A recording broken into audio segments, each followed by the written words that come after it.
Michael Imhotep, founder of the African History Network, host of the African History Network show. I'm a talk show host, researcher, lecturer, writer, and historian. So it is Monday, December 4th, 2023, and I'm here with a very special guest who's no stranger to the African History Network show, Sista Nubia Wardford, who's an archaeologist from here in Detroit. Hotep, Sista Nubia, how you doing today? Hotep, I'm doing just fine tonight. Thank you for having me. All right, excellent, excellent. Well, we wanted to have Sister Nubia back. She has a new online class that starts up Wednesday, December 13th, 2023, dealing with iconography and rituals, African symbols and rituals within Christianity. I've seen one of the sister's presentations in person dealing with the African influence on Christianity and the iconography, etc. Her presentation is fantastic. If you're not familiar with Sister Nubia, very quickly, Sister Nubia Wardford is an archaeologist that studies ancient Kush. She is a cultural scientist who takes a holistic approach to studying the past.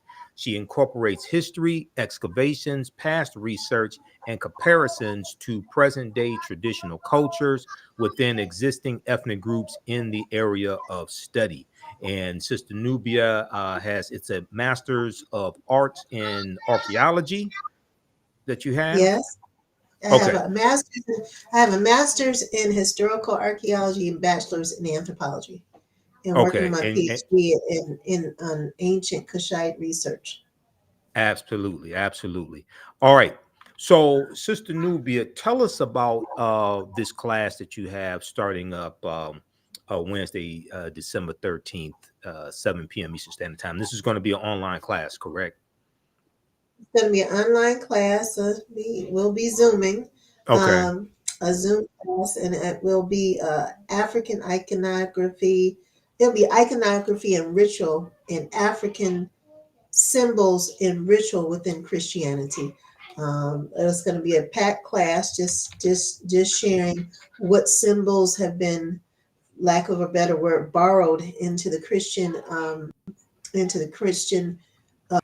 religion, in the ritual and the service, even the way the churches are built. That is built on African symbols and spiritual systems. Really? Okay. And I've studied some of this history myself. And, one of our mutual friends, Tony Browder, deals with this type of information, like in Nile Valley contributions to civilization. So, explain to people, there's so many misconceptions, so many misinformation out dealing with Christianity, dealing with African history, people not understanding the African influence on Christianity. So, give us some insight into this topic. Give people a preview of what they're in store for in this class. Well, we're gonna start with one of the basic chants, or what people say after a prayer, affirmation, which is Amen. We're going to Hmm. talk about where Amen came from. The Amen it came from Sudan, where that spiritual system came from. We're going to talk about the symbols on the church, the steeple, which represents many different things, the different trees that were once forested along the Nile River, and Right. we'll talk about the outfit of the Pope. We'll talk about the ritual, the Easter ritual, which was embedded with so many different African symbols. We'll talk the story of Osset Heru and Osir, which we'll Right. talk about that. We'll talk about many other things that just lets people understand that the origins of this history of the church is just founded on African spiritual systems, and it has been borrowed by the usurpers of those different regions, in order that the people not see themselves within the religion and see other people within the religion. And the spiritual system is still the same. It's still the same, actually. It's just they've changed Right. the face of it. Okay, so let's for now, whenever I do, whenever I speak, and you've heard me say this before, and I know I may say some things that are outside the circumference of people's awareness, and I learned this from one of my teachers, Dr. Ray Hagins. You know, I usually I usually tell people just because you know everything that you know about what you know does not mean you know everything there is to know about what you know. There's still things that exist outside the circumference of your own awareness. And I've studied the history of Christmas, the origins of Christmas, the connections between Asar, Aset, and Heru, who the Greeks called Osiris, Isis, and Horus, Heru being born on December 25th. I've read Christianity Before Christ by Dr. John G. Jackson, The World's 16 Crucified Saviors by Kersey Graves. So when we look at this type of information and we understand the origin, the source, the original, we can see where the influences, the influences that make up the influences in Christianity, we can see how those relate directly to Africa. We know that Christmas is coming up, okay, and December 25th. So talk a little bit about the connection between Christmas, December 25th, the celebration, and like ancient Kemet, Asar, Aset, and Heru, whatever influence you want to deal with. Okay, well, I'll just take it from the Santa Claus aspect. Okay. Um, Okay. Santa Center class. Yep. Claus, Santa Claus is able to do a magic thing. He goes all over the world within an hour, and clocks that happen, all over the world by midnight. He is able to come and go. Well, that goes back to being able to manipulate time. That he's Father Time. Even his name, Mm-hmm. Kris Kringle, a crest and a kringle are navigation tools from a ship. So he takes his sky ship, his sleigh, and he's manipulate time. And that's where we get the nick of time and Saint Nicholas, because it's actually a seer who's able to manipulate time. And even Heru, the birth of, some people say it's the birth of Heru. Some people say it's the birth of Osiris that is being celebrated at that time of year. So these are ancient spiritual traditions that have been altered through time. And so we take a look at this day, which is a very special day. It's one of the longest nights of the year, where Mm-hmm. Osiris is able, or Kris Kringle, or Crest Kringle, or Santa Claus is able to take his sleigh and manipulate time in that Right. way. So it really, there's a lot of different dimensions to it as well. Yeah, so December 25th, dealing with the astronomy, you're dealing with Yeah, coming out of the winter solstice. On yeah, December 20th, December 21st, the sun moves into its lowest point in this annual movement throughout the constellations, and it moves. And then December 22nd, 23rd, 24th, you have the sun appears not to move. The sun appears to be dead. This is what solstice yeah, means. So sun stands still, solstice.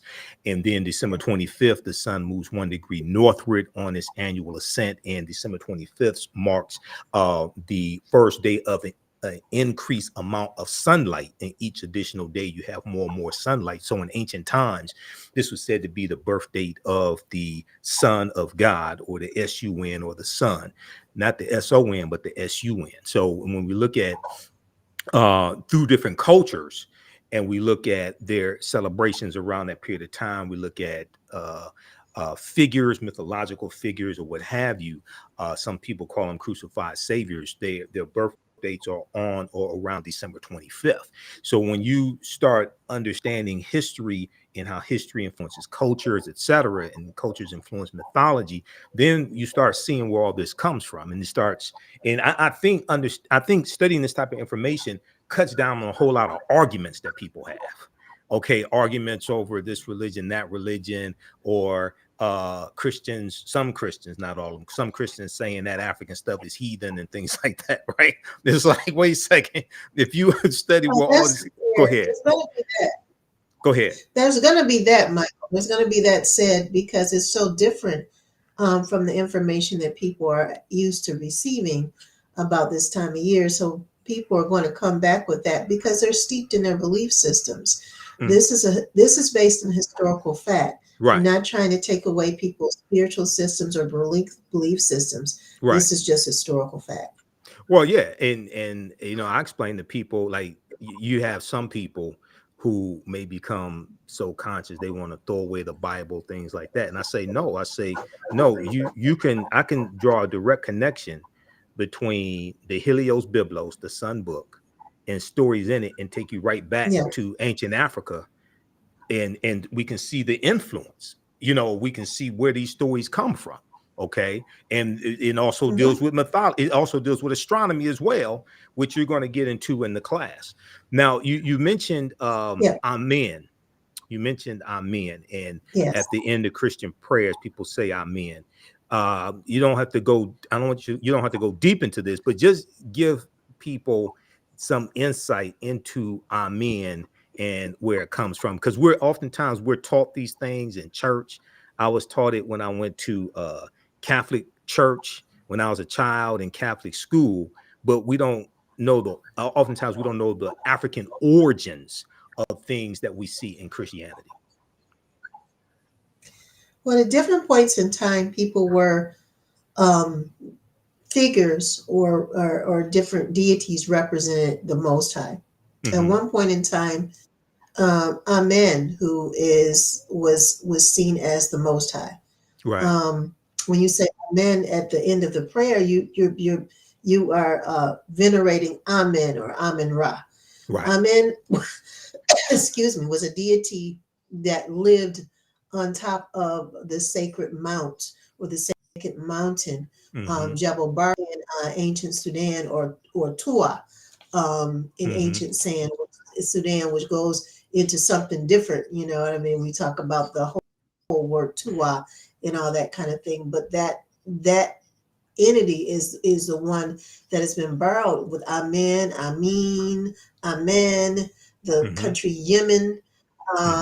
You know, not only all of the religious people use a form of Amen to end their sacred phrases, and it comes from prehistoric times. Actually, it comes from before 10,000 BC, when we know that people were venerating by the iconography and the symbols and what they left behind. And this is prehistoric. Right. And we also know that rolled into Amen is at another time it went to Ra. So it was Amen and Ra. Ra is the son, the first son that was birthed from that was birthed before there was light, and who birthed the son was the Most High Nit, who created the universe and created the stars all around her and created the planets and sieved that into existence, and that's where we get knit or kneading or net, which comes from the word neat or knit, which is the most ancient Most High that was actually represented in the form of a woman. Through with this history, starting with her venerating Osset, who in the original Holy Trinity, or the most ancient Holy Trinity that we know of, was Set, which is Isis. More people are more familiar with Isis. Osir, Osiris, and Heru, which is Horus, which would be the Immaculate Conception. Immaculate Conception meaning the first, the clean born, meaning that she had one man, not meaning that she birthed a child out of the ethers.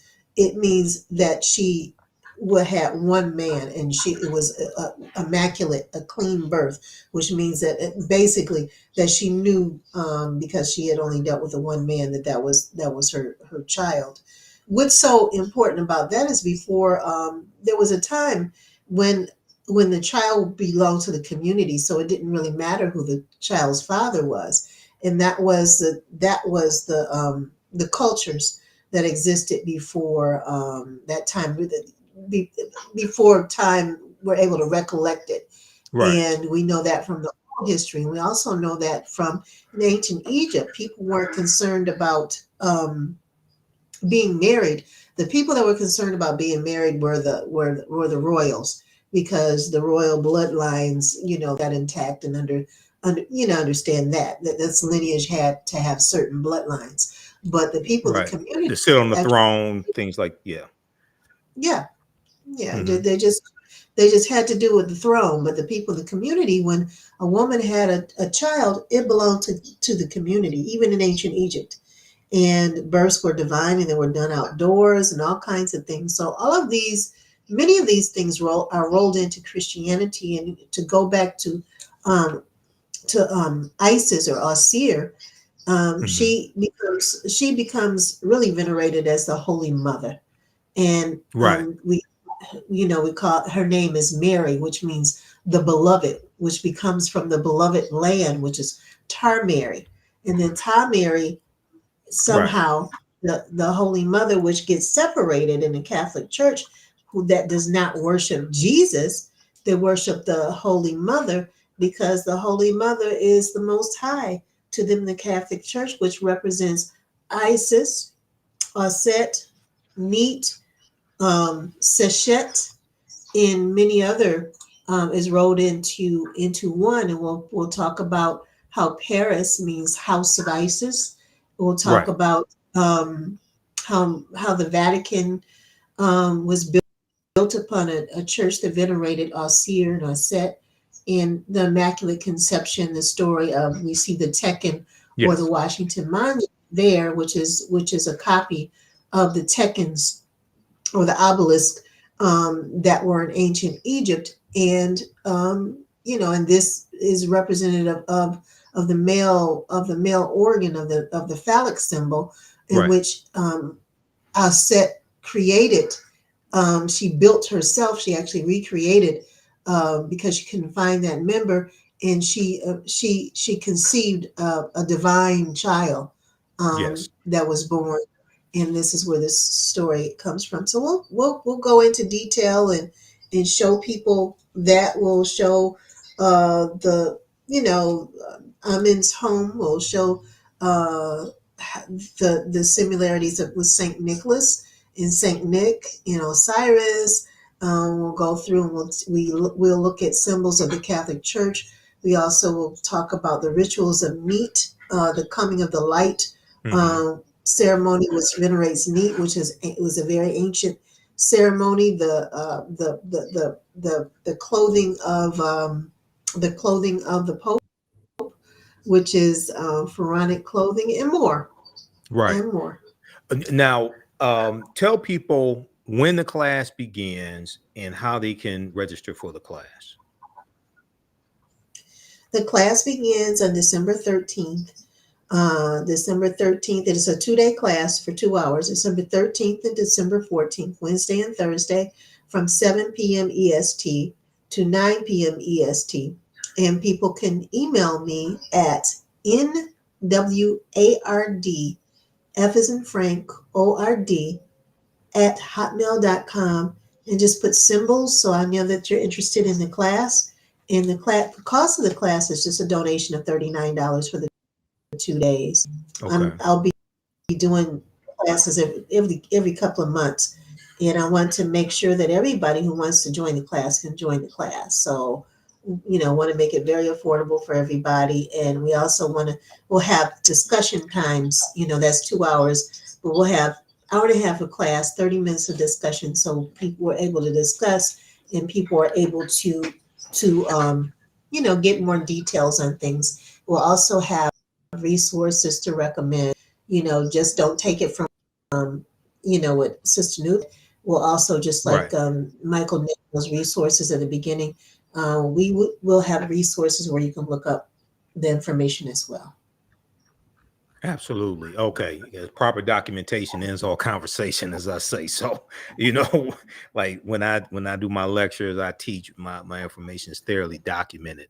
Um, when so who should take this class? Should it be for people who attend church? Should it be for uh, uh, people who are African centered? Who should attend this class?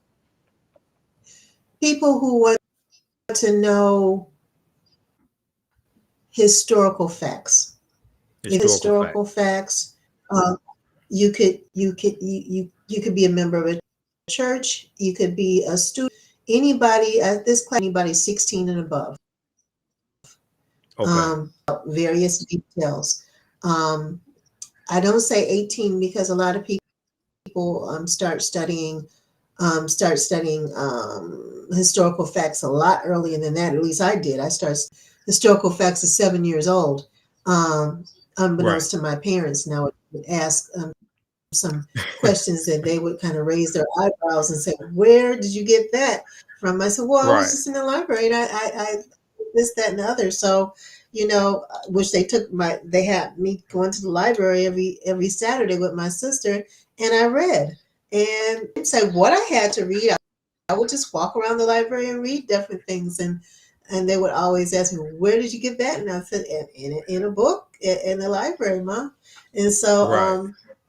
we want people to be open minded. This is again this is based on fact. This doesn't have anything to do with belief systems. Everybody's going to believe whatever they're going to believe. This is just based on historical fact, and I just want to be this information out there to share, especially this time of year. This question often comes up. It comes Right. up in the classes that I teach. It comes up this time of year. People start posting a lot of erroneous information. And so I Hmm. just want to some facts for people so we can jump off of that. So just curious, this time of year, what questions pop up? What questions do people, what are just a few of the questions that people pose to you like this time of the year? This time of the year, a lot of people say, well, who was birthed December 25th? Why is Okay. December 25th chosen as the holiest of the holy days, right? Hmm. What does Santa Claus have to do with Christmas? What Hmm. does, the same questions come up just about every year. What is special about this day? And you definitely explained it very clearly, that there's an, that this that how can I say this and not give away the whole class, Michael, here? But what I want to share is that the hold of spiritual systems is based on a lot of astronomy, a lot Oh yeah, having to do with astronomy, absolutely. a lot Absolutely. having to do with the sciences of the movement of the earth and Hmm. the stars and what people believe is out there beyond this, concepts of heaven, concepts of, all of those are wrapped around our religious belief and our spiritual beliefs in this time of year when this happens to be thought of as one of the holiest day. These questions come up from people. I mean, people Right. are asking, they're seeking, and they want to. They why are we doing all this time of year? What is so special about it? And the questions come up, and people post a lot of erroneous things, about this day. Right. You know what I mean? Just put it, you know, Right. And I see memes popping up with no historical sources cited. I see, right. and I'll go on people's posts and ask, okay, where did you get this information from? What sources are you citing? Okay, because I ask those questions because my teachers taught me to ask those questions, and I know when people are just passing off erroneous nonsense as well. So we have, especially in the age of social media, we have to dig deeper and do our research, do our due diligence. Okay, so once again, everybody, this is Sister Nubia Wardford. She has a class starting up, a 2-day class, Wednesday, December 13th, Thursday, December 14th, 7 p.m. to 9 p.m. Eastern Standard Time. Iconography and rituals, African symbols and rituals within Christianity. It's a great class to take this time of the year. It's just a 4-hour class. Email her at nwardford@hotmail.com. Wardford, WARDFORD @hotmail.com. And you can put, you said, what'd you say, put in the subject line? Symbols. Symbol. Okay, symbols in the subject line. It's just curious, in your classes, do you reference a symbols dictionary or encyclopedia, anything like that? I was just curious. I do Webster's dictionary sometimes, but Okay. I do the old Webster's dictionary.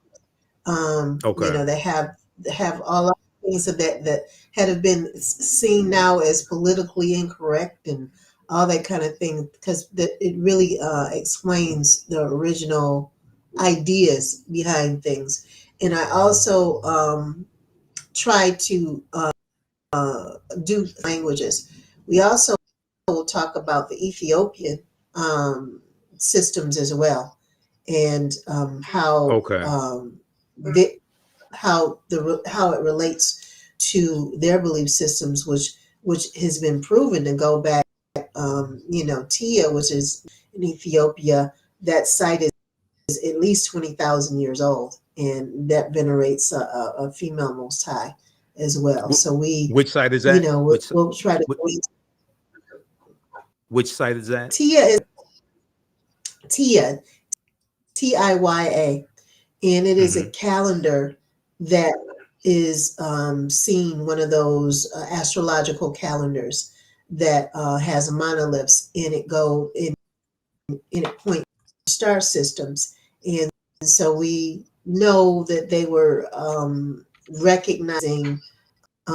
Tia could also be assumed to be representing Nut as well, but that's where it is in Tia. And we will talk about the archaeological site that I was on, that venerates Set, and how the rare finds on that site tell about how the Africans in that area saw themselves, and they saw their spiritual systems. It's often said that the people in ancient Nubia and mimicked the Egyptian system, but in some cases it was the other way around, because ancient Kush was older. Yeah, So that it absolutely. started there. You know, it started in ancient Sudan. It came to the pinnacle, we could say, to its highest order in Egypt, and then they reclaimed it in the 25th dynasty with Taharka. So, you know, that's, you The know, kind Nubians of, reclaimed it. and then in the 26th, in the 26th dynasty, we actually see a Sankofa symbol that that Browder actually see that heart. So what is that telling us? Exactly what I said, that they came back around to the source. And so they, you know, they realized that. And so, and there we have the proof. You know, thank God for Tony Browder. That tiny fact that he brought connects West Africa directly with ancient Kemet, without a doubt. And I bet you most scholars on the planet Earth do not respect that, because Anthony Browder is not seen in academia as an archaeologist. So he just really needs some help. You know, hopefully the Leader Institute will embrace what he has found, since that institute is based on Nubian study, and and give him as much respect as possible for finding out this. So we have a lot that we can approach in this class. The fact that it's only 4 hours, we are limited by 4 hours, but we'll Right. touch on as many aspects as possible. Well, I just had Anthony Browder here on the show back in April 2023, and we were dealing with the importance of Nile Valley civilization and history. So Browder is brilliant. I need to get him back on the show to talk about the Sankofa symbol. But we know that Africans migrated from the Nile Valley region of Africa into Central Africa into West Africa, and as Africans migrate, Yes. they take their culture with them. They don't forget it. They take their culture with them as That's well. right. We know that the Dogon originally come from the Nile Valley region of Africa, especially ancient Kemet. Dr. David Imhotep has talked about this before. We know he recently passed away, recently became an ancestor, but also the Yoruba as well. We know come from the Nile Valley region of Africa. And you've had scholars, whether you talk about Dr. Shankata Diop or Diop, or you have other scholars who are linguists that show the connection between cultures in the Nile Valley region of Africa as well as West Africa as well. What now? This is an online class. What format or platform will this class be taught on? Just so people know. It'll be taught on Zoom, and Okay. the class, and so we can have, I think, up to 500 students. I would love to Okay. have a class of 500, but Right. we're gonna really just take this little by little and Mm-hmm. have time for discussion in like we'll do 2 segments per class, and we'll have time for discussion, because I really think, it's not all about me sharing and talking. It's also about the perspective of the students. The Right. most brilliant professors got that way from conversations with their students. Yeah. It's about sharing and having that exchange, having that dialogue also about the subject matter. Yeah. Okay, excellent. Well, everybody, you can register for this class. Email Sister Nubia Wardford at nwardford@hotmail.com. You could put symbols in the subject line. And this class is um, Wednesday, December 13th, and Thursday, December 14th at 7 p.m. Eastern Standard Time. Okay. So you are going to learn a lot in this class. And this is a good time of the year also to study this type of information, because so many people will be talking about Christmas, talking about December 25th, things like that. And a lot of times people, when I deal with, I've studied the whole history of Christmas. I've done extensive lectures dealing with this, and I talk about how we're taught all these things when we're children and we repeat it when we're adults, but most of us are never going to research this history at all either, and where this all comes from. So something like this is extremely important. Okay, any last words before we get out of here, Sister Nubia? Just, I just hope that we approach this class in the most respectful manner as possible. We'll be talking about historical facts again, and join the class December 13th and 14th. You are all welcome. And if you have questions, I will do my best to address them.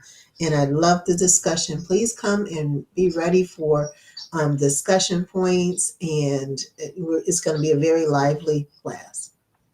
Okay. All right. Excellent. And just curious now, would the class be archived at all if people miss part of it, anything like that? Can they go back and watch a replay? We will definitely record. We will definitely record the class. Okay. It possibly could be used by students that register are able to make one of the days of the class, and we can well. Okay. Excellent. All right. Well, look, Sister Nubia, it's great to talk to you again. And, Kwanzaa is coming up, so I'll see you soon at Kwanzaa celebrations. Yeah. Also, everybody register for a class. You're going to learn a lot. All right, Sister. Peace. Hotep. Thanks for coming on today, okay? Thank you. Bye-bye. All right. All right. Peace. All right, everybody. That was Sister Nubia Wardford. Be sure to follow us here at the African History Network. My Facebook fan page, the African History Network, Michael M. Hotep, on YouTube and Instagram. And visit our website, TheAfricanHistoryNetwork.com, TheAfricanHistoryNetwork.com. You can follow us there. And also, I was going to broadcast the African History Network show Sunday night, but I was tired. I'm juggling a lot, juggling my work schedule, so I was tired. I didn't do that, but I knew I was coming on today with Sister Nubia Wardford, and we'll probably broadcast tomorrow, probably broadcast Tuesday. So we got a lot of new stories. You see some of my broadcasts. I posted some clips in the past couple of days of me on Roland Martin Unfiltered when I was on Roland's show Friday, December 1st, 2023. I'm on every Friday, 6 p.m. to 8 p.m. Eastern Standard Time. So we're getting those clips out. And I'm trying to broadcast Tuesday evening. It probably, I don't know, 8 o'clock, something like that, 8 p.m. Eastern Standard Time. And we're going to start back with the African History Network show Sundays, 9 p.m. Eastern Standard Time. We're going to start back with that this Sunday, December 10th, 2023. So people have been asking when you're going to start back broadcasting live. I just finished teaching one of my online classes, just wrapped up this Saturday. In the second class that I teach, Black resistance movements from the Haitian Revolution, U.S. Civil War, Civil Rights Movement, and Black Power Movement, 1800 to 1968. That class resumes this Sunday, 2 p.m. Eastern Standard Time. Okay, so we have information at our website, TheAfricanHistoryNetwork.com, TheAfricanHistoryNetwork.com about that. And we're going to start back with the African History Network show on Sunday night. I got a bunch of topics already lined up. I'm just putting together the information for them. And one of the main topics I want to discuss is dealing with how African-American churches in Florida are starting to teach Black history classes as a direct result of the Florida Department of Education's new social studies standards. And part of their social studies standards are teaching that African Americans benefited from slavery. Now, many people have seen information about this. You've seen broadcasts that I've done dealing with this as well. But there's a good article from the Washington Post that deals with this. And I've looked at a number of different sources.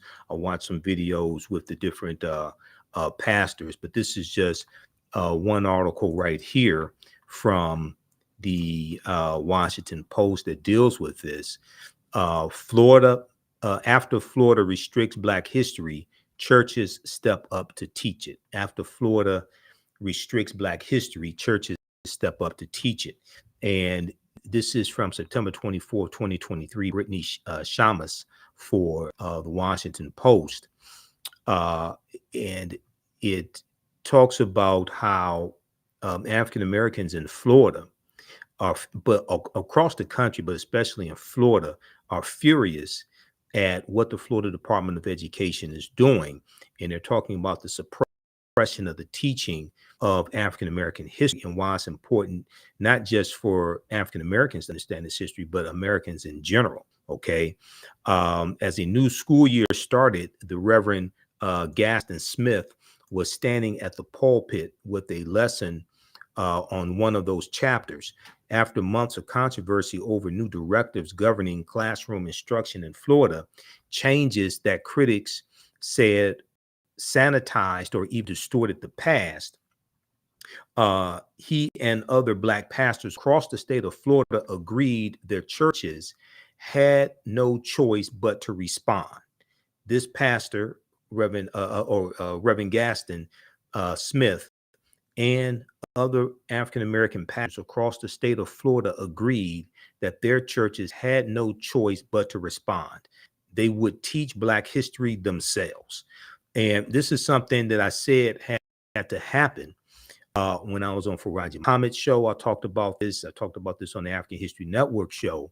And I said that what has to happen is that churches, African American churches, all types of various organizations, community organizations, need to take that curriculum that the advanced placement African American history course for high school students that they put together over 200 pages. Take that curriculum and teach that in African American churches, teach that in recreation centers, after school programs, to combat against what the state of Florida is doing, but also other states that have adopted these anti-critical race theory laws. Okay, so these African American churches are doing that. This is something I said has to happen. We cannot rely upon white people to teach us our history. Okay, even though the history of African Americans has to be taught in every school across the country, we have to take the responsibility to teach that history in our communities. And that the AP course, the AP African American Studies course is online, okay? And you can download it for free. So we don't have to get permission from people to do this, okay? We just have to do this. All right. So look, we're going to get out of here. Visit our website, TheAfricanHistoryNetwork.com. You can register for my online courses. You can also support the African History Network. $ the AHN show through Cash App, $ the AHN show through Cash App, also through PayPal, paypal.me/the AHN show. We have this information right on the homepage of our website as well when you scroll down. Okay. And then also we have the course bundle is we have this promotion going on for a Black Friday, and it's been extended for a Black Friday promotion has been extended for a couple more days. But we have this bundle pack, 76% off. You get 2 of my online lectures, you get 2 of my online courses, 15 lectures in digital download format of mine. All it's on sale $100. It's 76% off. Okay. And we have that extended for a couple more days. So it's right on the homepage of our website. You can check that out. Just click right here to register, and you can start watching the content as well. So we have that going on for a couple more days. All right. Remember, at the African Network, we focus on educating, empowering, and inspiring people of African descent throughout the diaspora and around the world, because right now it's corrects wrong behavior. It's not over till we win. Wakanda forever. And we'll talk to you next time. Peace.